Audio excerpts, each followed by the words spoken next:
And now our next speaker is Jan, who is a computer science student in Aachen, and he will talk to us about circumventing video identification using augmented reality. Please welcome our speaker.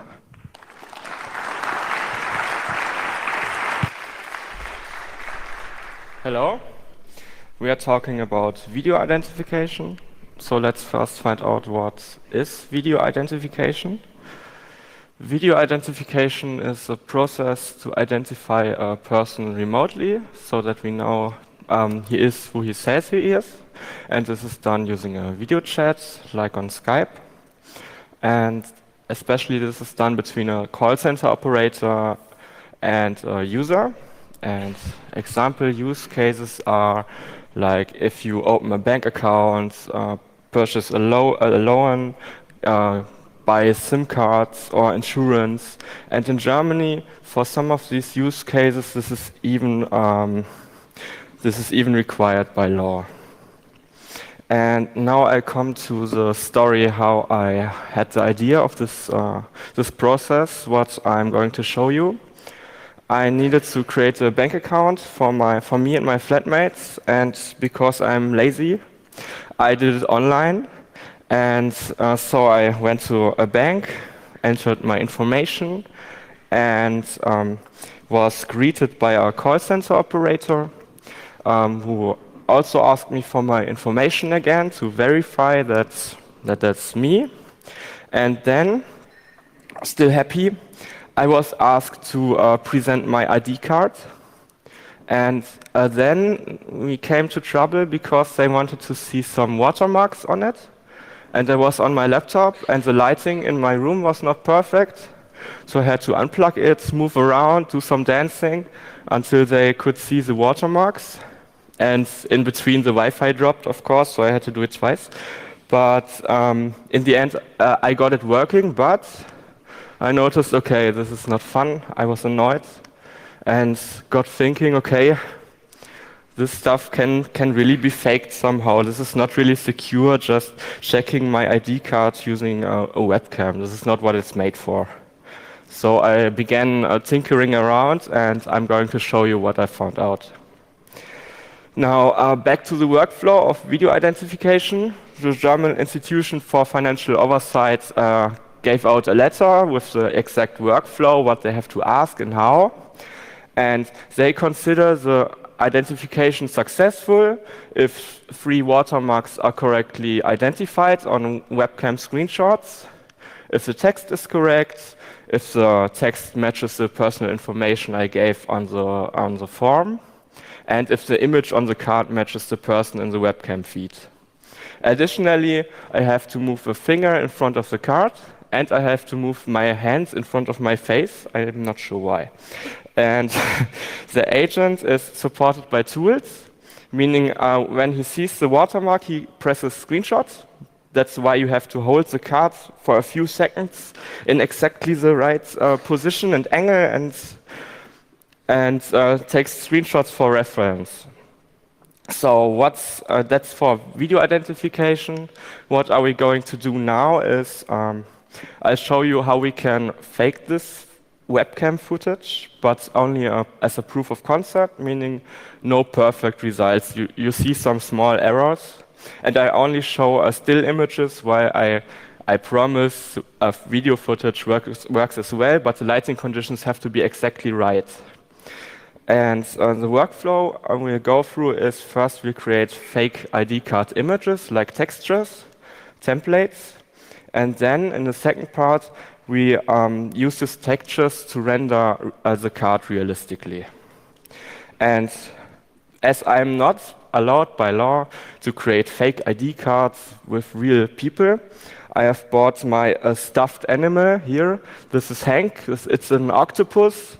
Small octopus, shouldn't have an ID card, never had one, but we'll make some for him. And as to manage your expectations, I give you a small hint and what we'll end up with. This is me holding his ID card with a watermark, clearly genuine, real card. His name is on it, even some signature, everything fine. And so now let's go on and talk about how we generate the textures. We scan some publicly available documents.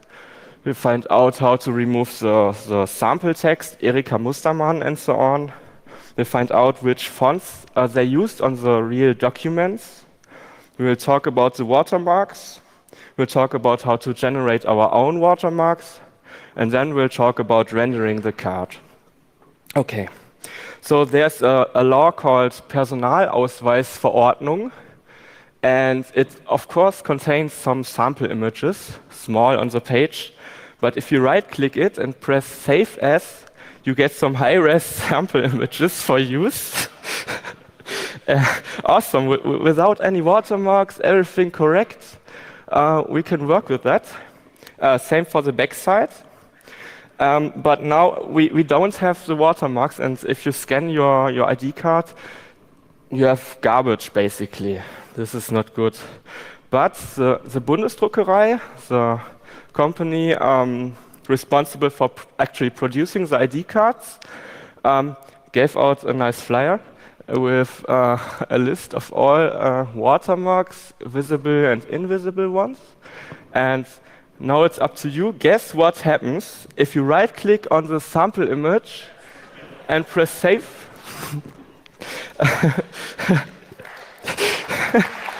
Yeah. Okay, so we got some nice sample image. We have a map of all watermarks on the ID card. We can use this as a baseline to work through the watermarks. Same for the backside. We'll now do a quick recap of the watermarks, especially those with images on this flyer from the Bundesdruckerei. So we have repeatable background patterns. We have microscopic prints, which you don't see on the webcam. We have UV print, which you never see on the webcam. We have a variable color print, which you may see but won't see on the webcam. We have contrast inversion hologram. And did you notice that this is pretty high resolution? So we can just redraw it in GIMP or Photoshop and have our own sample watermark to work with. Next, we have some images like the holographic portrait, which I'll show you later how to fake, which is the only one I'll show how to fake, because the others are homework for you. And then we have the eagle, the hexagons above the photograph, of which you only see some. And at 8, you see a macro font, so which is basically word art, because no document is perfect without word art. And next, we go to the backside. Again, repeatable background patterns, okay. A microscopic print, which you won't see. UV fibers, which you'll never see.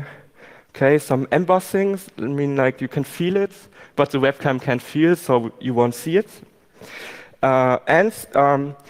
Like if we later need to remove this text there, and if it's too hard, we just use the address change sticker and put it on top of it, and then it's no problem for us because the sticker is very easy. Removing text there, no problem. Okay, and we also have this tilt image. The effect is like from a Happy Meal at McDonald's when you get some tilt image there. It's exactly the same.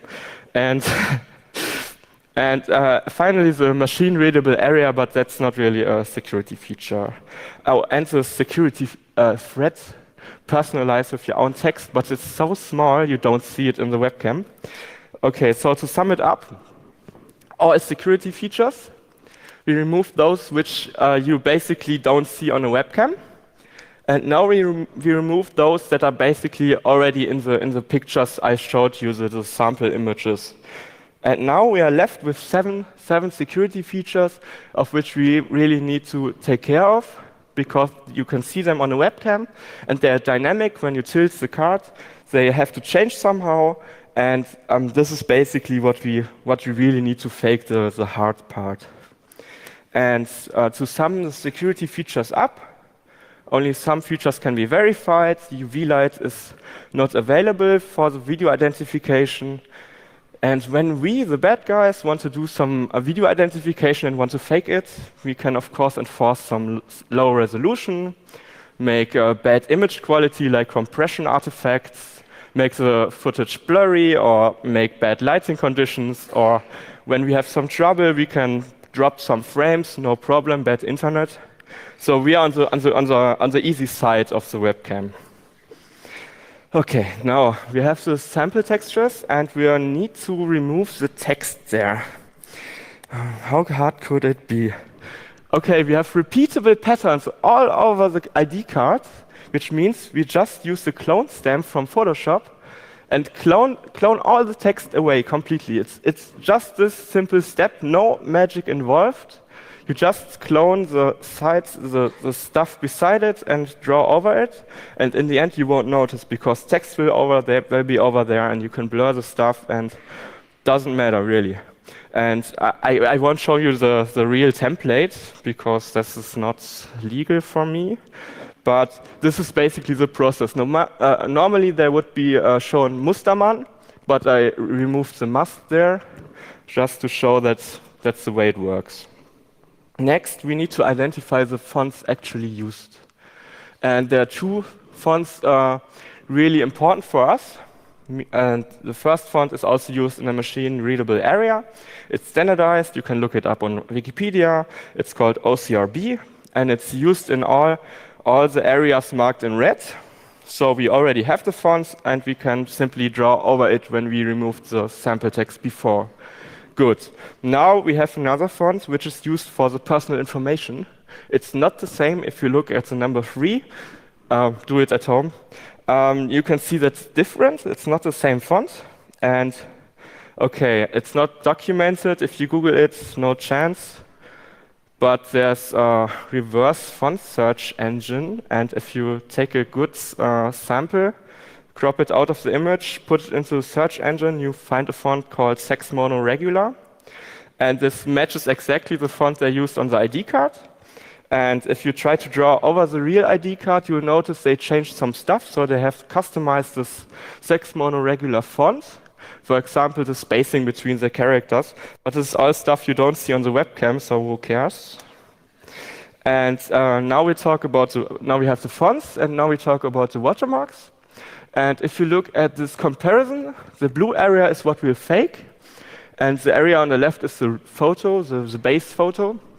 And you'll notice the dark areas of the photo are not really considered in the watermark, but the bright areas, they are really green in the watermark.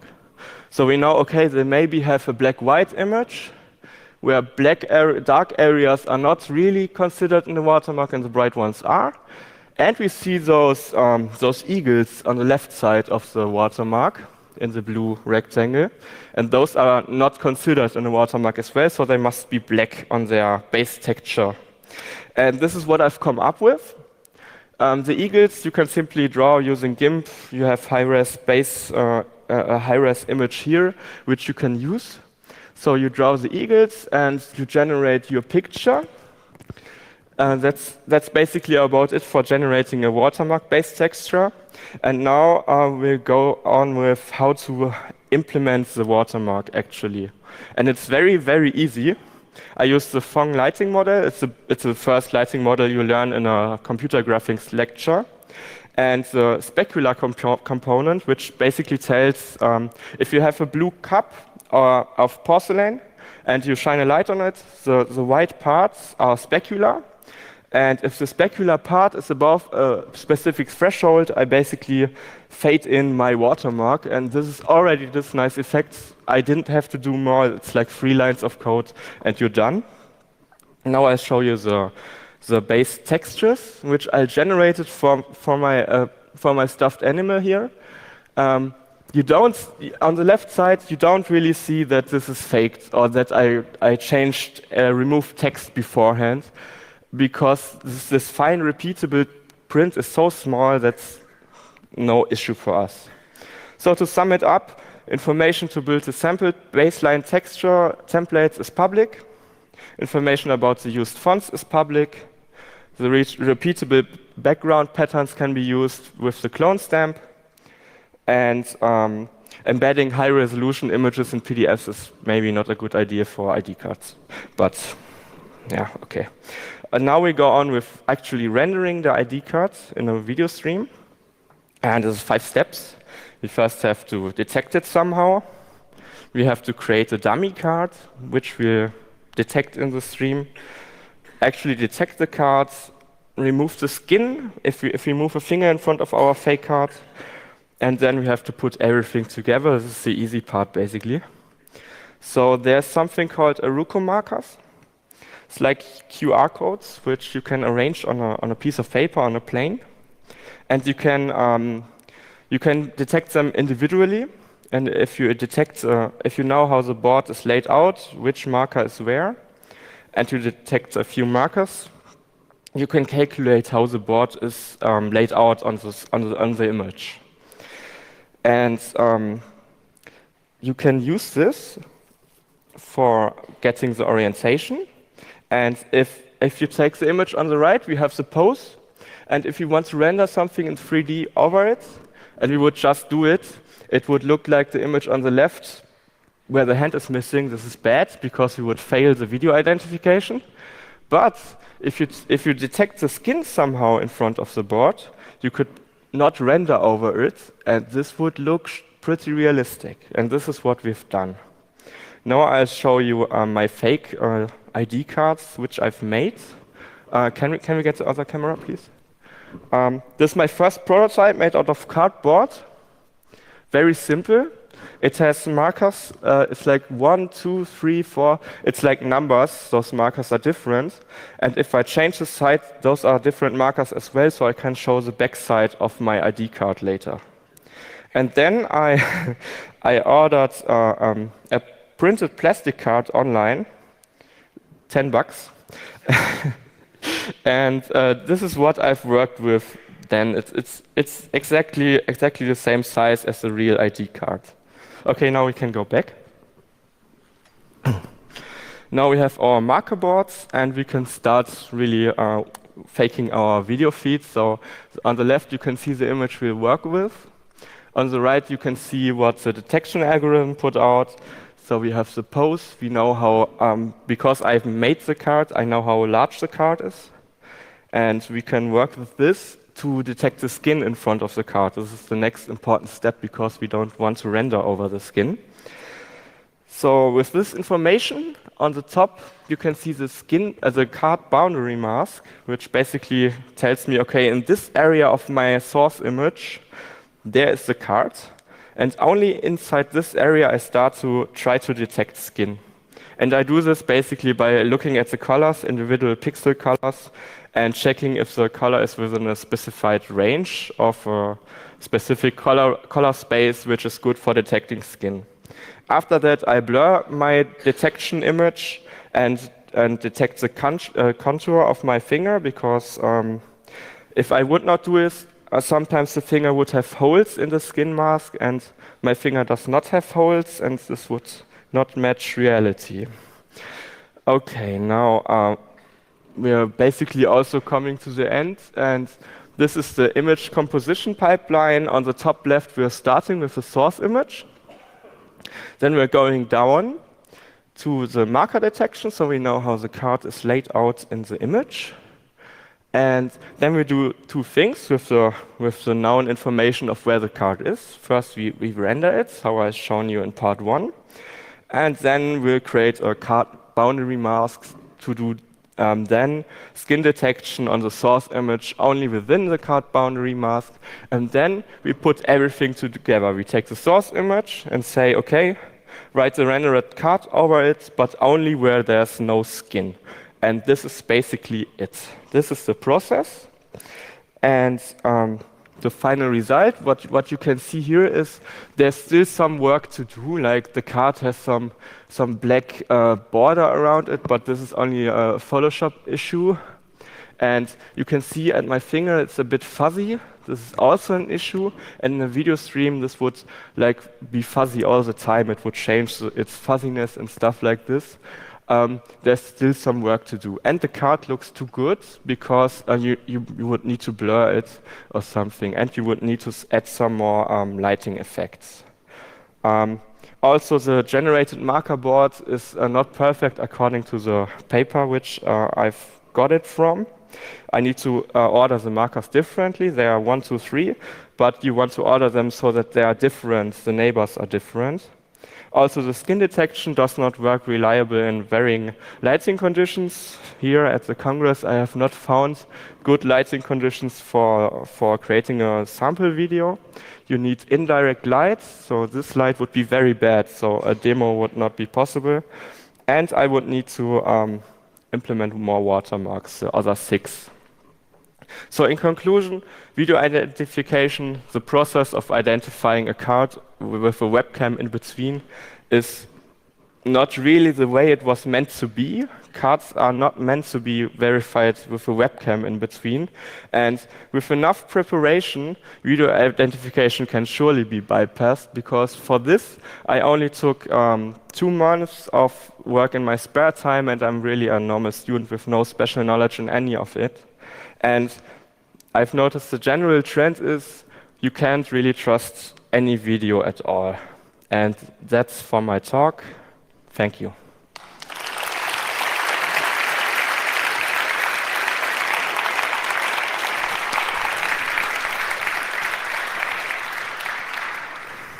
Thanks for the great talk.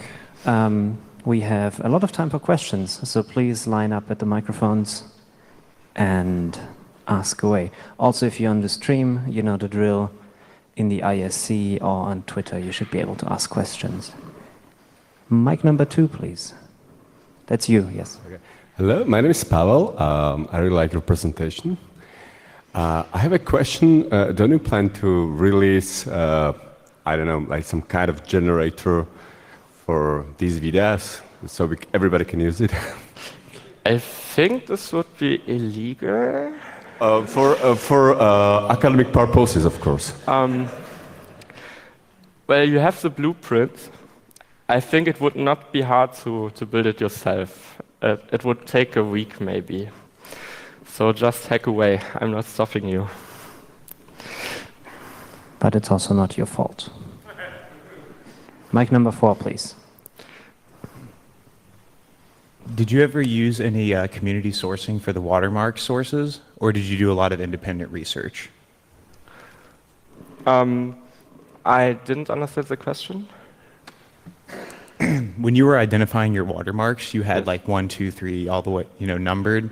Mm-hmm. Did you use the community to help you identify that, or did you just do completely independent and I used the flyer from the Bundesdruckerei, and they did that. They numbered the watermark. Thank you. So I did not number them. Mic number 1, please. Wouldn't the skin detection be easier if the example card would be in green and blue, so that there's a clear color difference between the skin and the card? Yes, that's exactly the case. And this is further work, like testing different colors. But when I ordered this sample card, I ordered exactly one, and the printer, the online printer service, they blocked ordering just one card after I ordered it. Maybe they made a loss or something, so I had no choice to order more cards cheaply. Would have cost then €100 instead of €10. So that's further work. Thank you. Mic number 2, please. Thanks for your interesting talk. And in the last slide, you mentioned that video can't be trusted. And I'm thinking about neural networks and the deep fakes or the deep learning. Do you think this process or this webcam image video could be faked with some deep fakes, so that you replace, so that you don't have to print a real card and render that stuff, or simply show a video and replace the card in the video? I think a card is more structured too structured to be faked with a neural network. Maybe you can augment this workflow. For example, you could use neural networks to detect the skin in front of the card. Maybe this is more reliable than my approach of just looking at the pixel colors. Number 4, please. Hi, thanks for your interesting talk. 2 small questions. Have you tested it yet in the video stream? What happens if you turn the card around? Because I would suggest that there you see a small image with your sample numbers on the card in that moment. And the second question, do you have asked any official government or the Bundesdruckerei yet what they think about the security for the video ident? Okay, for the first question is, the card has different markers on the front and the back, so yeah, I can turn it around and see the back side, but in the process of turning it around, of course, when the card is very steep to the camera, I could not detect the markers, but we have a bad internet connection really, and we just dropped the frames. They won't notice. And I have not talked to any officials about this yet. Number 3, please. Thank you for your talk. How do you make the lighting change when the card moves? Like, you seem to have used a static image you just inserted into the detected card. So how do you still make the lighting change and render it? The card is rendered using OpenGL, so I can use all OpenGL features for this. And in my shader, I can simply, well, the shader computes the lighting independently for each frame, so I can move the card around and the lighting adjusts accordingly. But I couldn't show this in a still image. Number 1, please. So you've made a pretty impressive effort with trying to delete the letters and recognizing the pattern behind it, I think. So I think that's great.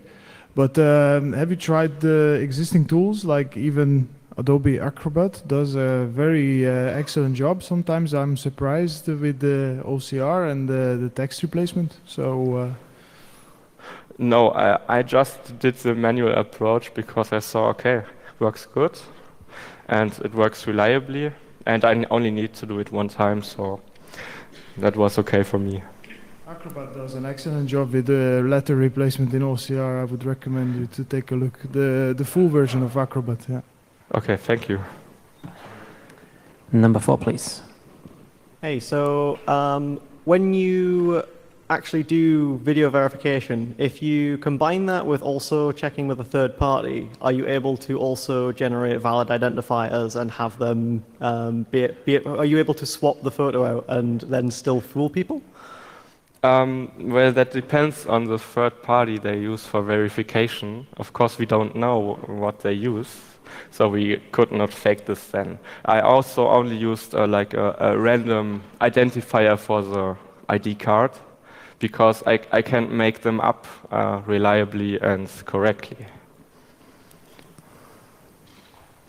Mic number 1, please.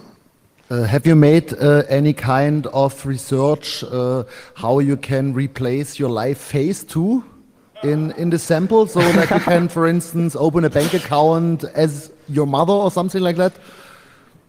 I think you could basically do the deep fakes approach of just replacing the face and then use the face for the generated textures as well.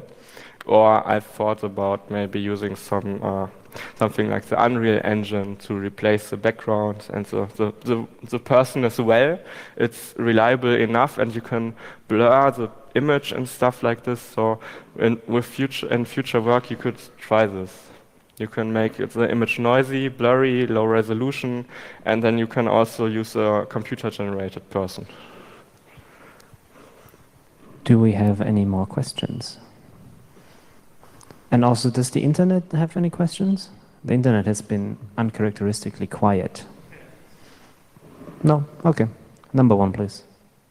Yeah, maybe from your experience, what would now be the recommendation to this video identification approach? So, okay, don't use it at all, maybe, of course, but you seem to know how to fake it, but what would be really hard for you?